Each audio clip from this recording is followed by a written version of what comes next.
दोस्तों, क्या आप जानते हैं कि हर साल 10 लाख से ज्यादा लोग यूपीएससी देते हैं और सिर्फ 1000 सिलेक्ट होते हैं? तो क्या ये एग्जाम इम्पॉसिबल है? बिल्कुल नहीं, बस सही रोड मैप चाहिए। मैं हूं कावी एआई, आपका दोस्त और एजुकेटर, और आज के इस एक्सप्लेनर में हम यूपीएससी 2027 का बिल्कुल कंप्लीट रोड मैप डिकोड करेंगे। सिलेबस से लेकर 12 महीने के प्लान तक सब कुछ यहां कवर होने वाला है। तो चलिए बिना टाइम वेस्ट किए शुरू करते हैं। मैटलैब सक्सेस रेट सिर्फ 0.1%। सुनने में काफी इंटिमिडेटिंग लगता है, राइट?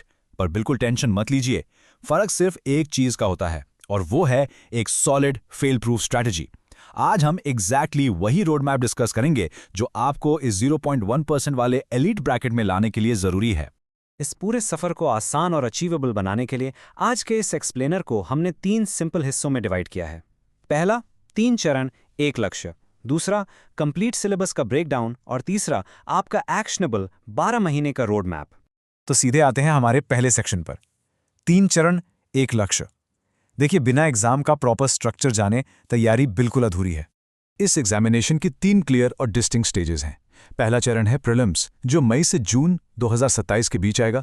दूसरा चरण है आपका मेंस, सितंबर और अक्टूबर 2027 में। और फिर तीसरा और आखिरी चरण आपका इंटरव्यू, जो फरवरी से मार्च 2028 के आसपास होगा। ये टाइमलाइन आपके दिमाग में बिल्कुल लॉक हो जानी चाहिए। अब प्रीलिम्स की मैकेनिक्स को जरा समझते हैं। पेपर 1 यानी जनरल स्टडीज में 100 एमसीक्यूज होते हैं और पेपर 2 यानी सीसैट में 80 एमसीक्यूज। पर सुनिए, यहाँ सबसे बड़ा ट्रैप है 1/3 नेगेटिव मार्किंग। हर गलत आंसर पर आपके मार्क्स कटेंगे, तो यहाँ गैसिंग गेम बिल्कुल नहीं चलेगा। एक्यूरेसी ही सब कुछ है। प्रीलिम्स क्लियर करने के बाद आता है दूसरा और सबसे लंबा चरण, मेंस। ये स्टेज अकेले 1750 मार्क्स की है। इसमें आपको टोटल 9 पेपर्स देने हैं। 4 जीएस पेपर्स, 1 एसे, 2 ऑप्शनल और 2 लैंग्वेज पेपर्स। इस स्टेज में आपको लिटरली हजारों वर्ड्स लिखने पड़ते हैं, तो आपका पेशेंस और इन डेप्थ नॉलेज दोनों थरोली टेस्ट होंगे। और इन सब को क्लियर करने के बाद आती है फाइनल स्टेज, पर्सनैलिटी टेस्ट, जो 275 मार्क्स की होती है। यहाँ बोर्ड आपकी सिर्फ किताबी नॉलेज चेक नहीं करता, वो देखते हैं आपकी पर्सनैलिटी, प्रेशर में आपकी डिसीजन मेकिंग और जनरल अवेयरनेस। बेसिकली वो ये देखते हैं कि क्या आप में एक ऑफिसर बनने का माइंडसेट है या नहीं। ऑलराइट, अब बढ़ते हैं हमारे दूसरे सेक्शन पर, कंप्लीट सिलेबस ब्रेकडाउन। स्ट्रक्चर तो हमने समझ लिया, अब देखते हैं उन कोर सब्जेक्ट्स को जिन्हें पढ़कर आप एक्चुअली ये एग्जाम क्लियर करेंगे। जनरल स्टडीज के लिए भारतीय इतिहास के तीनों पार्ट्स, एंशिएंट, मिडीवल और मॉडर्न, कॉम्प्रिहेंसिवली कवर करना मस्ट है। आर्ट एंड कल्चर के लिए नितिन सिंघानिया पढ़नी है। और ज्योग्राफी की बात करें तो इंडिया और वर्ल्ड की फिजिकल, सोशल और इकोनॉमिक ज्योग्राफी आपका बेस बनाएगी। ये बेसिक्स आपकी नींव है, इनको बहुत स्ट्रांग रखना है। पॉलिटी और इकोनॉमी का कॉम्बो तो बिल्कुल सुपरहिट है। पॉलिटी में कॉन्स्टिट्यूशन, पार्लियामेंट और गवर्नेंस समझने के लिए एम लक्ष्मीकांत आपकी एब्सोल्यूट बेस्ट फ्रेंड बनेगी। वहीं आर्थिक विकास यानी इकोनॉमी में प्लानिंग और डेवलपमेंट को हमेशा करंट बजट और करंट अफेयर्स के साथ लिंक करके पढ़ना होता है। एक सब्जेक्ट जो आजकल लिटरली गेम चेंजर बन गया है, वो है पर्यावरण और पारिस्थितिकी यानी एनवायरनमेंट एंड इकोलॉजी। इसको इग्नोर करने का रिस्क आप बिल्कुल नहीं ले सकते। Ecology, biodiversity, climate change, Paris agreement और कॉप समिट्स, ये सब हाईली स्कोरिंग टॉपिक्स हैं और इनको डीपली कवर करना बहुत इंपॉर्टेंट है। सामान्य विज्ञान के लिए फिजिक्स, केमिस्ट्री और बायोलॉजी आपको बस क्लास 10th तक के लेवल की पढ़नी है। पर ध्यान से सुनिए, इस पूरे सफर की सबसे बड़ी लाइफलाइन है करंट अफेयर्स। नेशनल और इंटरनेशनल इवेंट्स के लिए डेली न्यूज़पेपर पढ़ना एब्सोल्यूट नेसेसिटी है। यही वो सिंगल थ्रेड है जो सारे स्टैटिक सब्जेक्ट्स को आपस में जोड़ता है। अब यहाँ मेरी तरफ से एक बहुत जरूरी वार्निंग। सीएसएट सिर्फ क्वालिफाइंग पेपर है जिसमें आपको बस 33% मार्क्स लाने हैं, लेकिन इसको लाइटली लेने की गलती बिल्कुल मत करना। अगर रीडिंग कॉम्प्रहेंशन, लॉजिकल रीजनिंग और बेसिक मैथ्स पर फोकस नहीं किया तो सफर यहीं खत्म हो जाएगा। जीएस में चाहे आप टॉप कर लो, सीएसएट क्लियर करना मैंडेटरी है। चलिए अब मेंस के सिलेबस को थोड़ा सिंप्लीफाई करते हैं। जीएस पेपर 1 में फोकस होता है इंडियन कल्चर, मॉडर्न और वर्ल्ड हिस्ट्री, इंडियन सोसाइटी और एक्सट्रीम क्लाइमेट पैटर्न्स या डिजास्टर्स पर।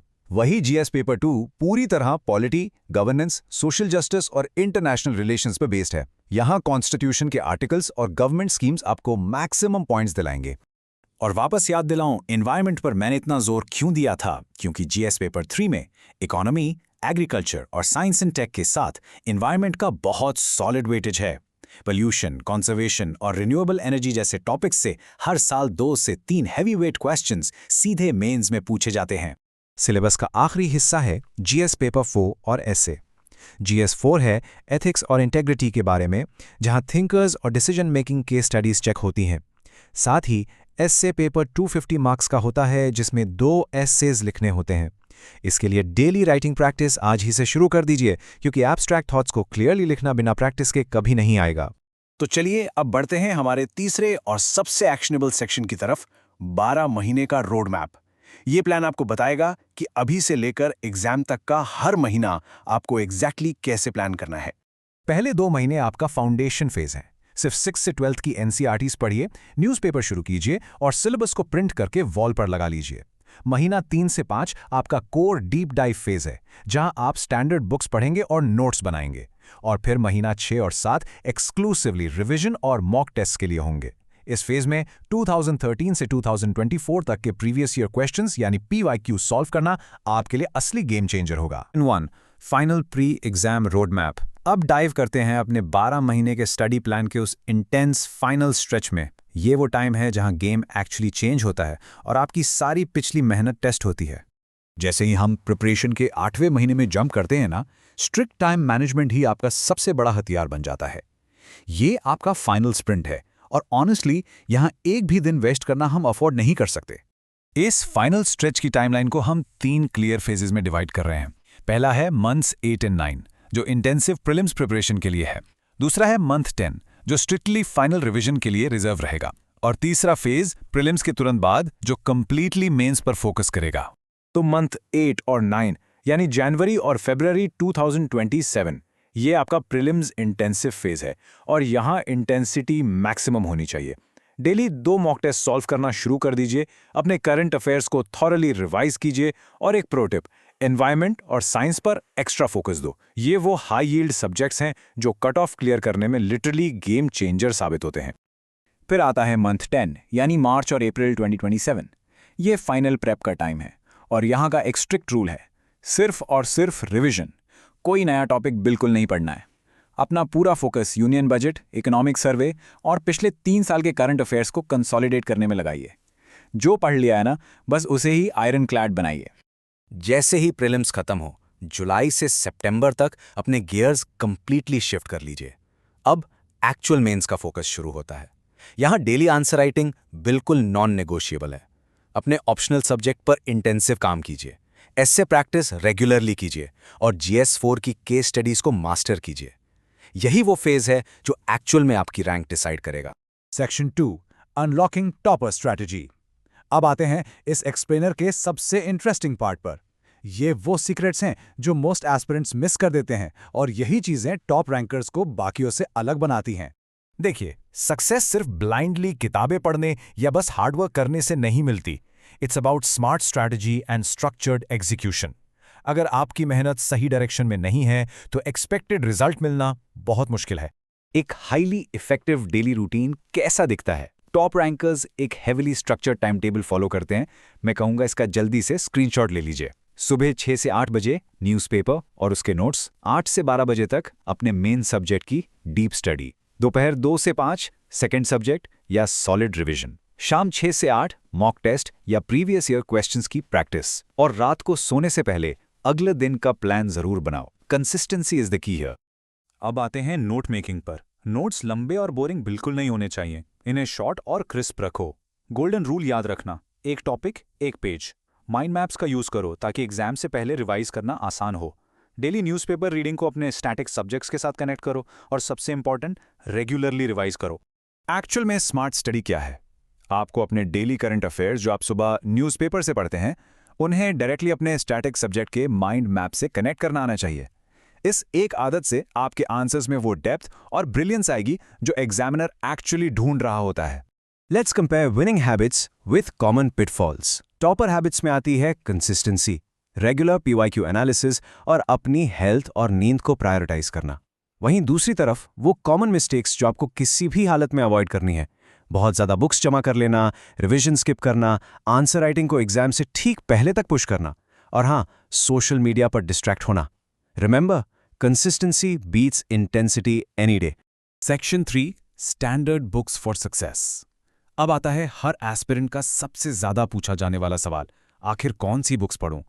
Let's reveal the definitive standard book list for cracking UPSC. ये कॉन्सेप्ट ध्यान से समझिए। डजन्स ऑफ रैंडम रिसोर्सेस को स्किम करने से बेटर है कि आप कुछ चुनी हुई एसेंशियल स्टैंडर्ड बुक्स पर पूरी मास्टरी हासिल करें। एक किताब को 10 बार पढ़ना 10 किताबों को एक बार पढ़ने से कहीं ज्यादा इफेक्टिव है। The ultimate Arsenal is all about quality, not quantity. तो कोर्स सब्जेक्ट्स के लिए ये आपकी absolute must have foundational list है। पॉलिटी के लिए एम लक्ष्मीकांत उठाइए, इससे बाहर कुछ नहीं आएगा। मॉडर्न हिस्ट्री के लिए राजीव अहीर की स्पेक्ट्रम पढ़िए। ज्योग्राफी के फाउंडेशन के लिए जीसी लियोंग पढ़ना है और इकोनॉमी के कॉन्सेप्ट्स के लिए रमेश सिंह फॉलो करें। अब आते हैं हाई यील्ड सब्जेक्ट्स पर। आर्ट एंड कल्चर के लिए नितिन सिंघानिया पढ़िए, एंशिएंट हिस्ट्री के लिए आरएस शर्मा की एनसीईआरटी और एथिक्स यानी जीएस4 के लिए लेक्सिकॉन सफिशिएंट है। लेकिन यहां एक सब्जेक्ट पर मैं स्पेशल एम्फेसिस देना चाहूंगा, एनवायरमेंट। एनवायरमेंट के लिए शंकर आईएएस की बुक बिल्कुल इंडिस्पेंसिबल है। ट्रस्ट में, इसको डीपली कवर करना बहुत जरूरी है। और आखिर में dynamic subjects. Current affairs track करने के लिए द हिंदू न्यूज़पेपर को डेली रीड करें और विजन आईएएस की मंथली मैगजीन से उसको सप्लीमेंट करें। साइंस एंड टेक्नोलॉजी के फाउंडेशन के लिए क्लास 9 से 12th तक की एनसीईआरटीज ठीक से कवर कर लीजिए। बस यही आपका प्राइमरी सोर्स मटेरियल होना चाहिए। गोल्डन रूल याद रखना दोस्तों, ज्यादा बुक्स नहीं, डीप रीडिंग करो। इन 10 बुक्स में ही सब कुछ है। तो दोस्तों, सिलेबस से लेकर स्टडी प्लान, टॉपर स्ट्रैटेजी और डिफिनिटिव बुक लिस्ट तक, ये था यूपीएससी 2027 का कंप्लीट रोड मैप इन एक्सप्लेनर्स में। अब आपके पास कोई एक्सक्यूज नहीं बचा है। रास्ता बिल्कुल साफ है। अब बस कंसिस्टेंसी और लगन के साथ एग्जीक्यूट करने की बारी है। अगर आपको ये टैक्टिकल ब्लूप्रिंट वैल्यूबल लगा तो ये गाइड अपने यूपीएससी स्टडी ग्रुप्स में जरूर शेयर करो। क्या पता किसी एक एस्पिरेंट की पूरी जर्नी चेंज हो जाए। और हाँ, अगर आपको इस रोड मैप के फ्री पीडीएफ नोट्स चाहिए तो उन्हें डायरेक्टली डिस्क्रिप्शन में दिए गए लिंक से अभी डाउनलोड कर लो। ऐसी ही टैक्टिकल गाइड्स आगे भी मिलती रहें, इसलिए चैनल को सब्सक्राइब जरूर करो और बेल आइकॉन दबा दो। हमेशा याद रखना, मेहनत करो, बस स्ट्रैटेजी से करो, सफलता जरूर मिलेगी। कल फिर मिलेंगे एक नए और एक्साइटिंग एक्सप्लेनर के साथ। तब तक मुझे कमेंट्स में डेफिनेटली बताओ, आर यू रेडी फॉर 2027? जय हिंद।